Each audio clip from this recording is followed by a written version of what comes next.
এসব ভাঙনকে ভাঙি সৃষ্টিকে গড়ি, নতুনের কানে কানে বলে এই দ্রোহ আমার।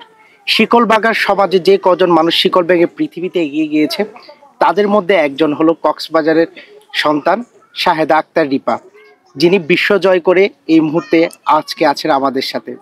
আমরা কথা বলতে চাই রিপার সাথে, জানতে চাই তার এই বিশ্বজয়ের গল্প।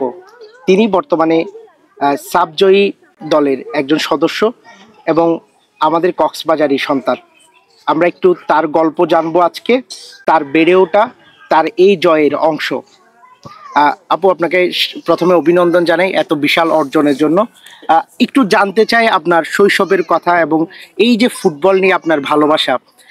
বর্তমানে আপনি যে অবস্থানে রয়েছেন সেটি বিশ্বে অবশ্যই নজর কাড়ার মতো একটি অবস্থান।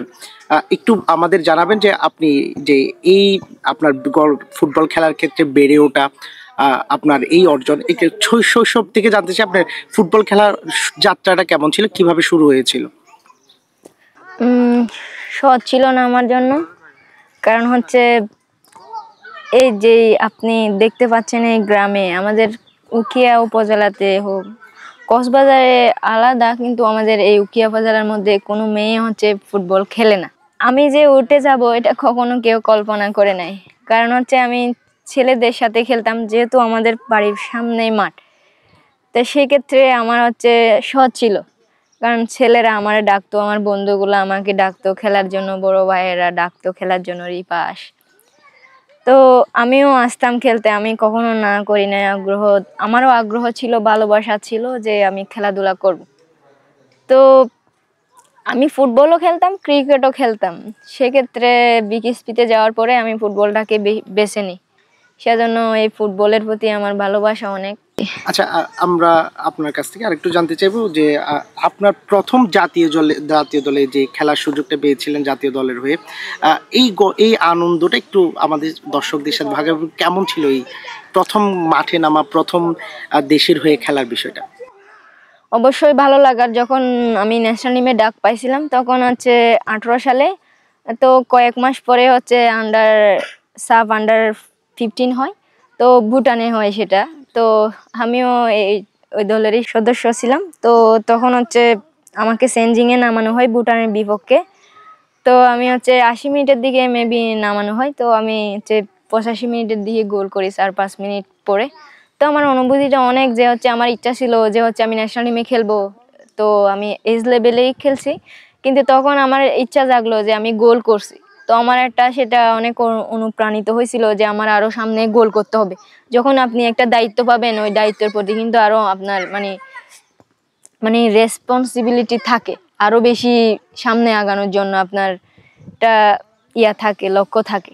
তো আমার ওই লক্ষ্যটাই ছিল, আমি ভাবছিলাম যে হচ্ছে এজ লেভেল খেলতে খেলতে আমি জাতীয় দলে চান্স পাবো। আমার খুব স্বপ্ন ছিল যে হচ্ছে জাতীয় দলে খেলবো। তো আমার স্বপ্নটা ইনশাল্লাহ পূরণ হয়েছে, কিন্তু আমার আরো হচ্ছে দায়িত্ব বাড়ছে।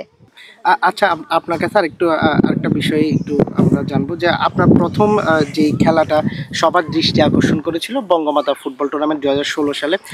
আপনি জেলা, উপজেলা এবং আঞ্চলিক পর্যায়ে সেরা গোলদাতা হয়েছিলেন। আপনি কি মনে করেন এই জায়গাটা আপনার জীবনের জন্য একটা ট্রাই ব্রেকার ছিল, যে আপনার নতুনভাবে এই জাতীয় দলে কিংবা বড় মঞ্চে নিজেকে ভাবার জন্য? অবশ্যই, যখন আপনি হচ্ছে একবারে তো আর উঠানো যায় না, তো প্রাথমিক পর্যায়ে থেকে আমি হচ্ছে উঠে উঠে উচ্চ লেভেলে গেছি। তো আমি আঞ্চলিক পর্যায়ে অথবা হচ্ছে প্রাথমিক বিদ্যালয় থেকে উঠে আসা, এটাও হচ্ছে অনেক বড় একটা গর্বের বিষয় যে হচ্ছে এই টুর্নামেন্টগুলো চালু রাখছে বলে আজকে আমরা অনেকেই এই পর্যায়ে উঠতে পারছি। তো আমি যারা এই উদ্যোগটা নিয়েছিল আমি তাদেরকে ধন্যবাদ জানাবো, যে হচ্ছে এই উদ্যোগটা না নিলে হয়তো অনেক বাধা বিপত্তি আসতো, যে মেয়েরা খেলবে কেন এসে।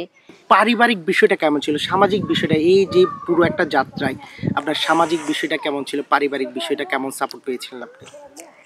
পরিবারের সবাই সাপোর্ট করতো, বড় ভাই, বাবা মা আর আমাদের ফ্যামিলি যারা আছে, কোনোদিন আমাকে বাধা দিত না খেলার জন্য। আমি স্কুল ছুটি হওয়ার পরেই আমার একটা রুটিন ছিল যে হচ্ছে বিকালে আমি খেলবই, সেটা যেই খেলা হোক না কেন, যেখানে হোক না কেন।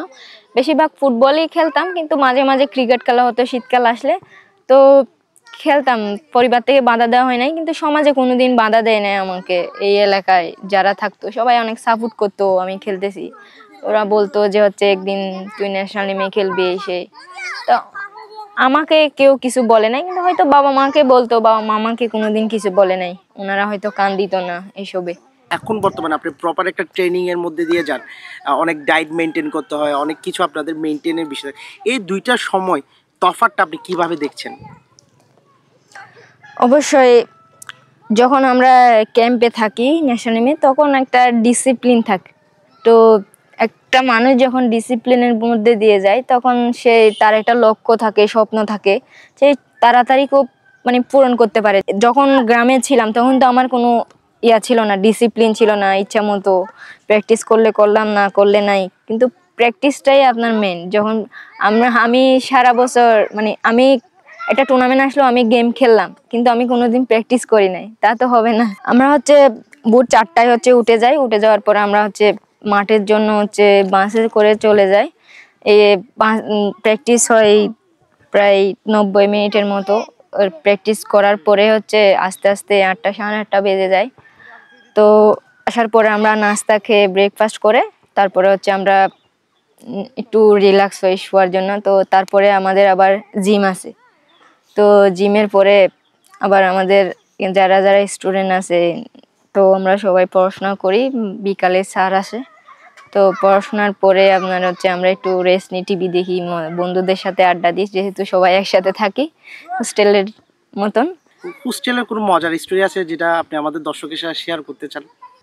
মজার স্টোরি তো অনেক আছে। তো যখন হোস্টেলে থাকি তখন তো বন্ধু বান্ধব সবাই মজা করে, নাচ গান করে, তো ওইগুলাই আর কি, দুষ্টামি করে।